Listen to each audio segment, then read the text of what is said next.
It's the Let's Go Eat and Drink Show with hosts Jimmy Santangelo and Bill Allred.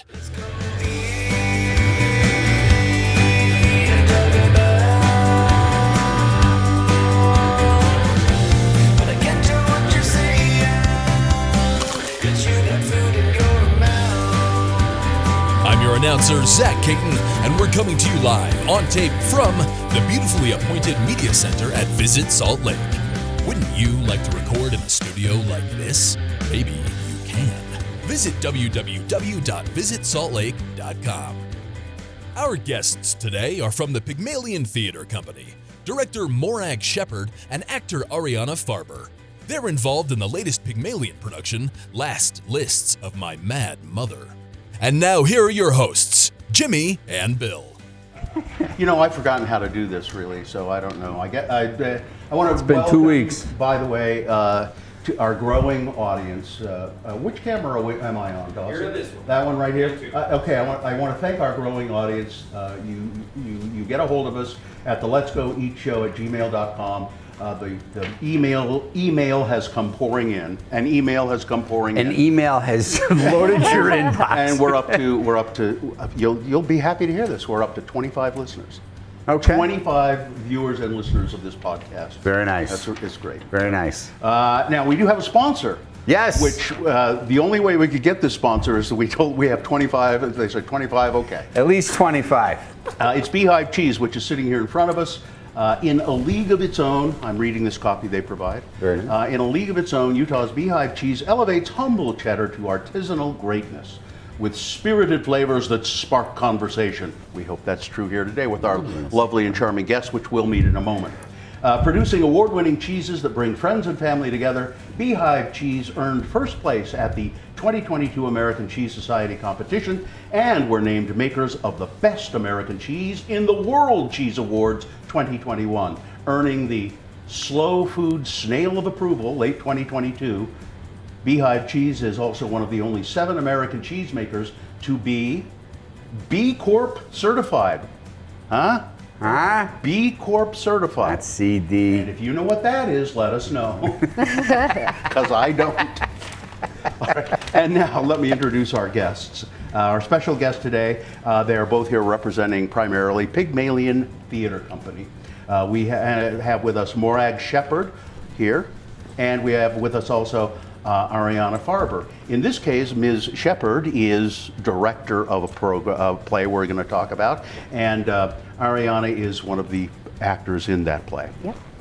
It is The Last Lists of My Mad Mother. Yes. And it was written by Julie Jensen. And it's been produced around here before, hasn't it? It has. I believe it's been, I haven't ever seen it, but I believe it's been performed twice by Slack and Pygmalion before. Yeah, I know it's been performed in other parts of the country well. Julie Jensen, a local playwright, grew up in Beaver, Utah, and went to southern Utah. Now let's talk a little bit just quickly about Pygmalion Theater, established in 1995 up in Ogden by an old schoolmate of mine, and I acted in many plays with Rebecca Fleming. It was Rebecca Fleming Jones at the time. And she started this theater company, Pygmalion, with Nancy Roth. And Morag, why did she start it? Why did Rebecca start this? I actually am not sure about that. I don't know Rep's story. Do you? You might know better than me. So yes, I know very little, but I can say the cool thing about Reb is even though she's no longer the artistic director of Pygmalion, she's actually in this show, and she's playing the mother. But I do know that they set up, from the conversations that I've had with Reb, and actually I had the opportunity to work with her when Pygmalion was still really young in the early 2000s. And they set up, she talks about the early days of Pygmalion where they got clothes out of their closet and set pieces out of her living room, and they, just an attempt to do work that they thought was interesting. I think Rebecca said to me that she and her partner wanted to give voice to women's ideas. Oh, yeah. Give voice to women and women plays and things like that. True. Yeah. That's still their mission. And that would certainly be true of this play, right? Yeah, absolutely. She actually auditioned for this show and she auditioned and just blew me out of the water. No, wait, she's a founder of the company, and you made her audition? I didn't. They just hired me to direct. Oh. I don't know. And direct you do. Yeah. We'll talk about the play specifically coming up in a second, but Morag Shepherd has a really great theater background, co-founder of the Sackerson Theater Company, which is still around, right? Yes, yes. We're doing a show coming up. Ah, good. A co-founder of something called Immigrant's Daughter Theater Company. Yep, that's our theater That's company. you guys? Yes. Mm-hmm. And if you know any of Sackerson's work, Hindsight, A Brief Waltz in a Little Room, The Distance of the Moon, these are all shows I've seen. Thank You, Theo Bromine, which was incredibly interesting. And Do You Want to See Me Naked? You wrote that, right? Yes, I did. And that was just a daring and incredible play. Thank you. And I've seen your name around, but I didn't know you also directed. Yes, I do a lot of. I actually direct more than I write lately. I direct for Pygmalion, for our company, for Wasatch Theater Company, another theater company. I do all the companies. So yeah. Anybody who will pay you, you'll go. Yes, you'll yes, go direct. absolutely. If I like the piece, I'll do it. Yep. Now I know that it's. I know a little bit about your background, but tell me how. Tell me about the name Morag, first of all. I mean, I know you're from Scotland. Yep. And what's the meaning of the name Morag? So in English, Morag is Sarah. It translates to Sarah. Ah, there we go. And you say Morag. Morag. Yeah, Morag, get down here. And so how did a young teenage lass from Scotland end up in America? Why did you come here? Ha ha ha. So actually, well, it's a really interesting story to me. My father converted to the Mormon Church. He's I was English. going to say, yeah. And then he went on a mission to Scotland, converted my mother, had an affair with my mother. Mm-hmm. And then I'm glad you admitted that. Yeah, had an affair. They got married, had me. It's only 25 people, so Yeah. And then, I ended up at BYU. They left the church. Then I left the church. I just somehow, the minute you walked into the room, we've never met, but I think I know this story. I know Yeah. I kind of know what this story is. Affairs. It's basically Outlander. Yeah. There you go. And Ariana Farber, you are one of the actors in The List of My Mad Mother. Tell us a little bit about your background. I'm an actress and a playwright and also director. We've produced, for about 2 years now, we've produced a body of work together. And, I got my undergraduate degree in theater from the University of Utah and have been working in that space ever since. And what might people have seen you in? Worship. Yes, we just our company was just nominated, awarded. The number one show, one of the number one shows in the state of Utah for the Utah Enlightenment for 2023. And the name of the show was Worship, and I was in that show. Written by Morag, directed by Stephanie Stroud. It was a production that we did in the Utah Alliance Art Space area. So it was a found space, site-specific type of thing. And are you making your career at this? I have a day job. I work in economic development. So, but yeah, this is what gives us life, and you do your day job so you can do this. Yeah. We've got to be able to afford it somehow. Yeah, it's an expensive hobby.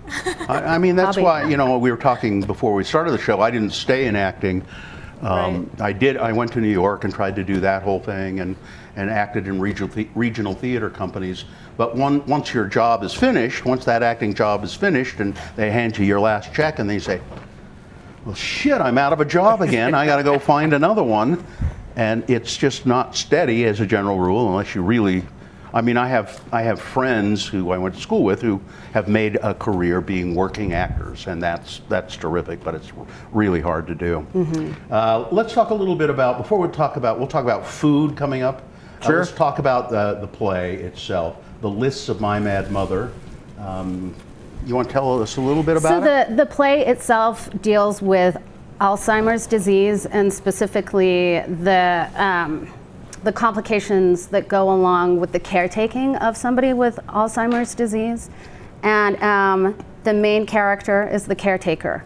And she goes in between dealing directly with her mother and narrating on this situation. So it's this lovely balance of beautiful imagery and language, and then dealing directly with her mother. And the mother, you kind of see the disintegration of her mind, and it's just really heartbreaking and beautiful and funny. So the caretaker, is it Dot? Is that her? Dot, Dot is the caretaker. She's there with her mother in the house. Yes. And she's the main character. The mother, played Yeah. by my old friend Rebecca, is not the main character. Well, I mean, I would say they're in contention, right?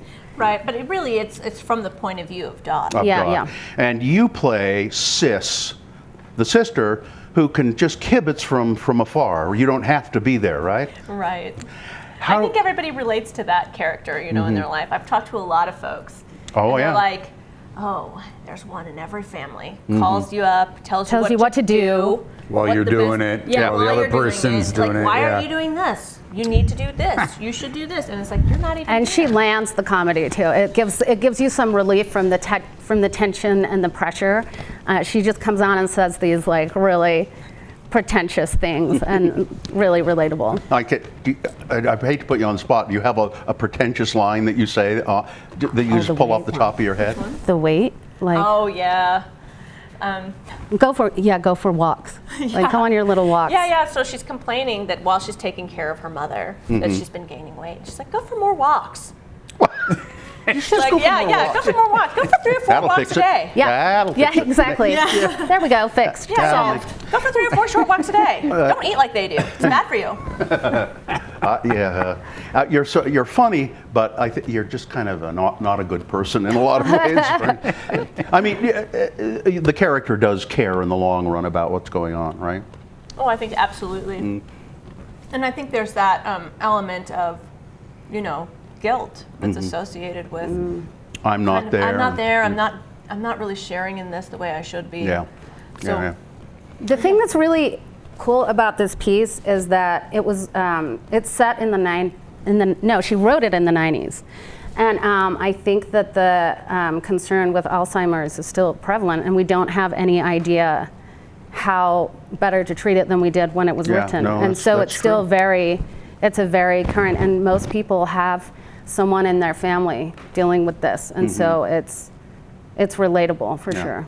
We should point out that this it's called the last lists of My Mad Mother, and it's at the Rose Wagner. Yep. And when are the run dates? February 9th. Have no idea. We open February 9th and go till February 24th. It's Thursday, Friday, Saturday, and Sunday. Do we do a Sunday show? Will it be ready by the opening if you don't even know when it opens? I just do what's in front of me. I see. It's going to be good. She doesn't do dates. She doesn't do I don't logistics do all and that. administration. I She's an artist. Listen, I don't blame you.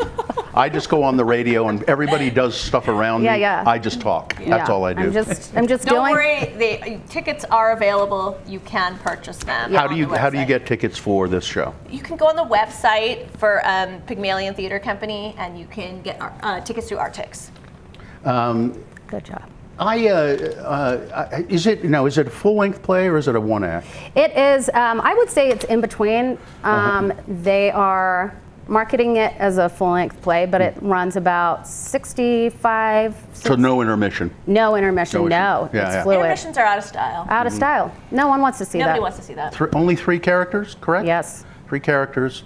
I really must come and see it because I haven't seen Rebecca for a long time. I mean, She's fabulous. And I'll bring some pictures I have of her and I am I so together excited. in a play.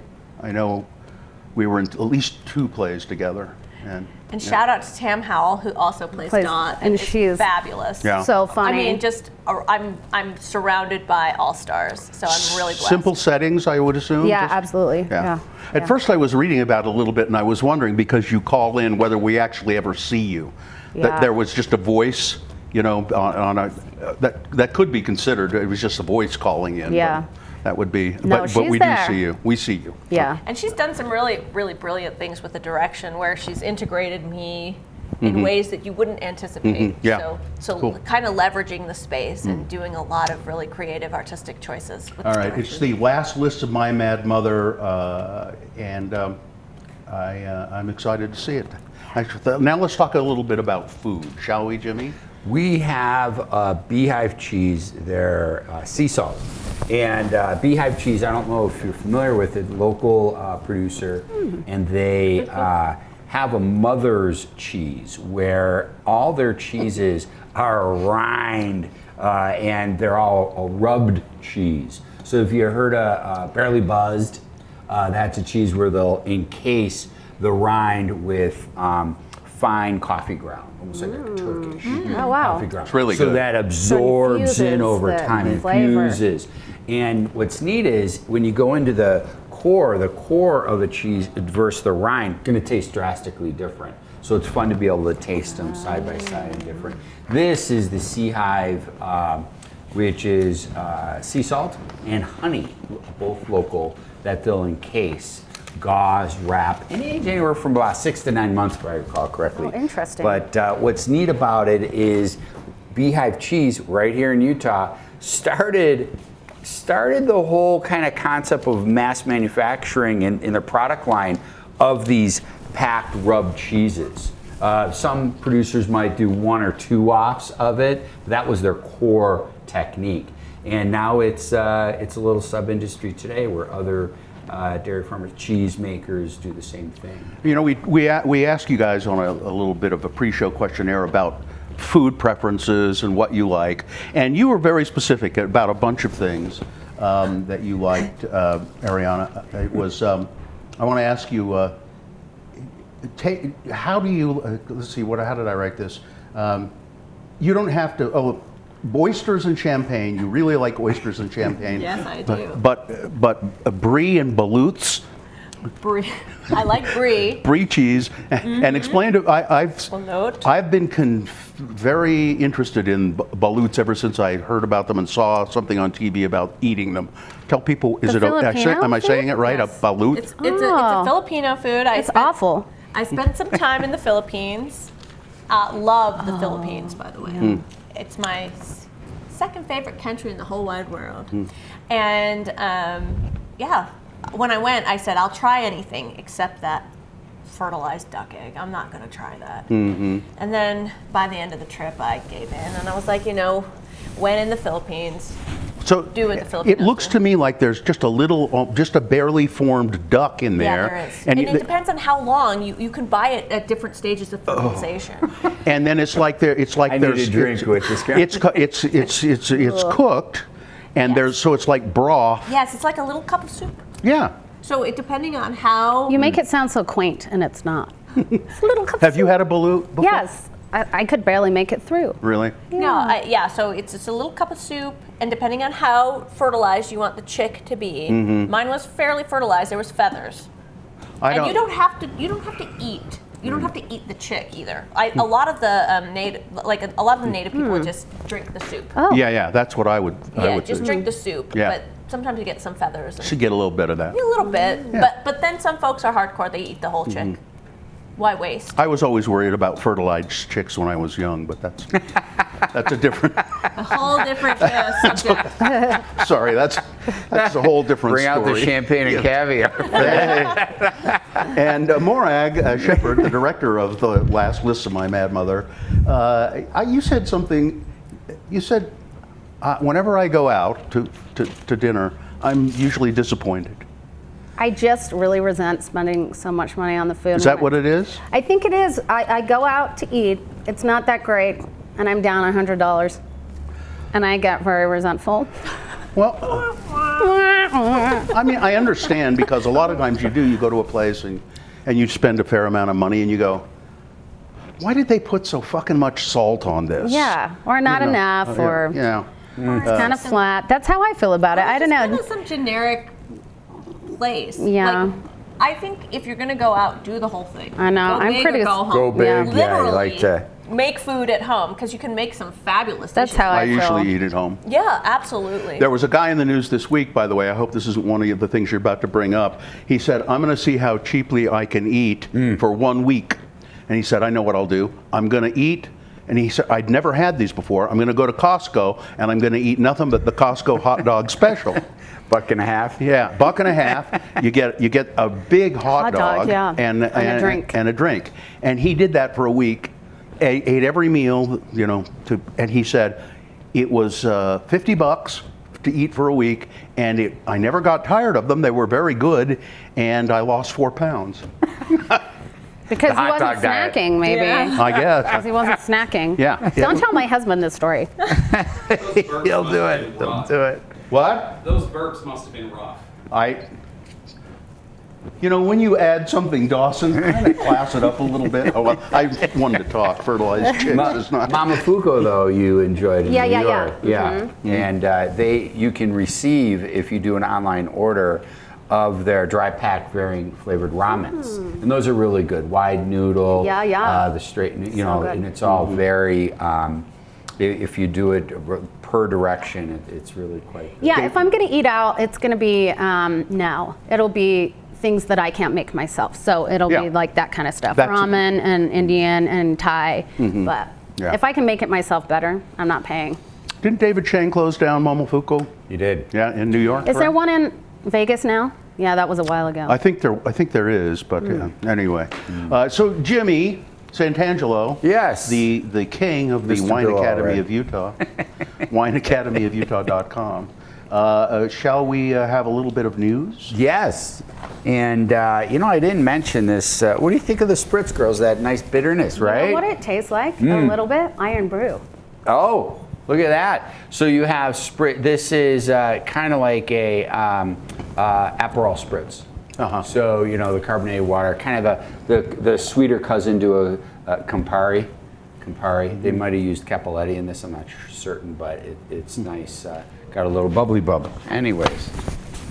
I like it. You like it? It's Is there too any sweet. food and drink in the play? The List of My Mad Mother?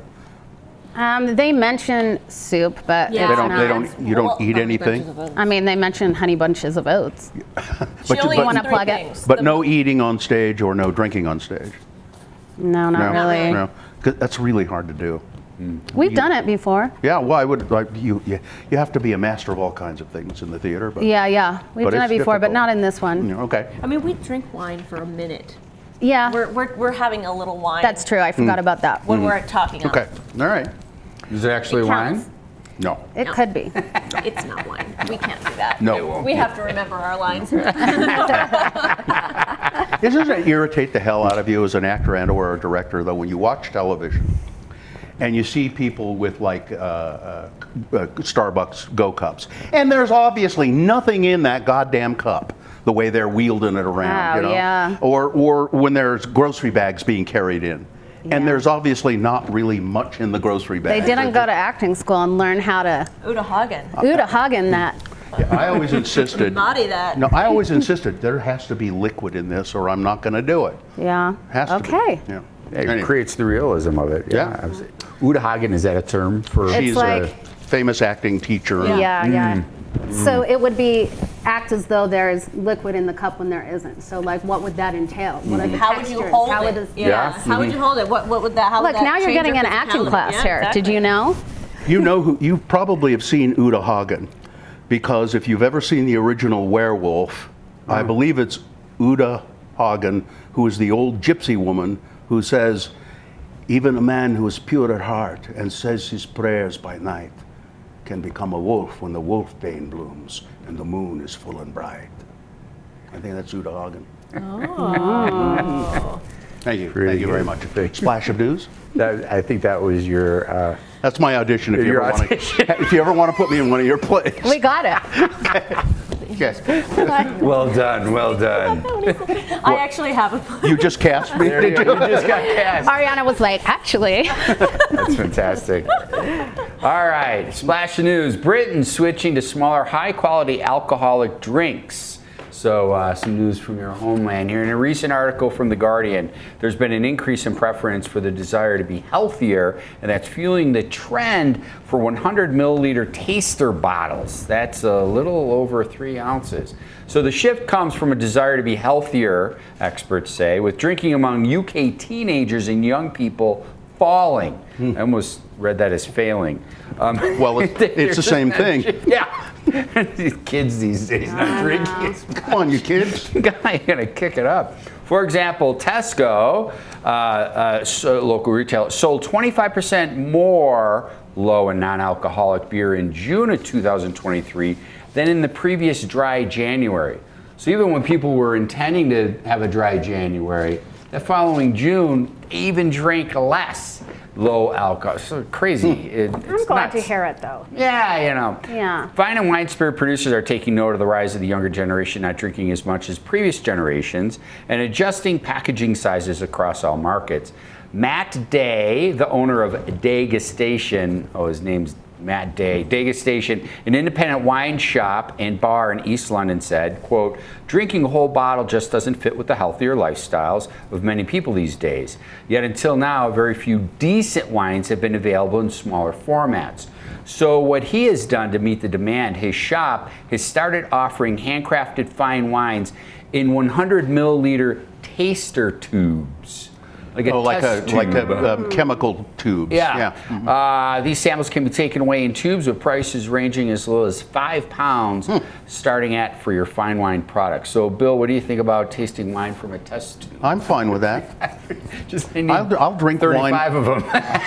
I need a dozen of them. Sure, I'll drink wine from whatever's available to drink it in. Fair enough. Just any container. Sure.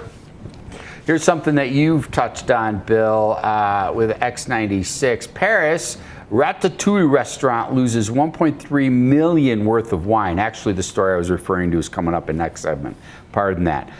Paris Ratatouille restaurant loses 1.3 million pounds worth of wine. They lost it?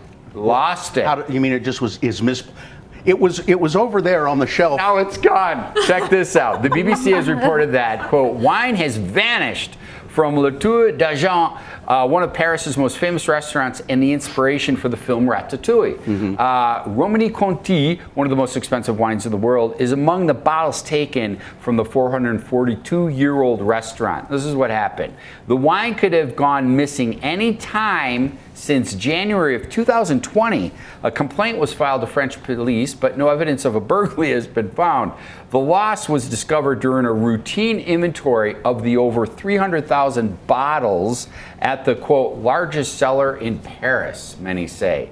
Following the extensive renovation in 2022, that's what happened. They had a renovation. They went under renovation. They didn't take inventory since 2020. Now they're open again, and it's 2024 though. It's a current article, so I don't know what they were doing in the last 2 years. The restaurant opened in August of last year, and to celebrate its reopening, a list cataloging the contents of its cellar was compiled, thereby discovering the loss of inventory and missing bottles. If there is a large rat there named Remy, I would question him.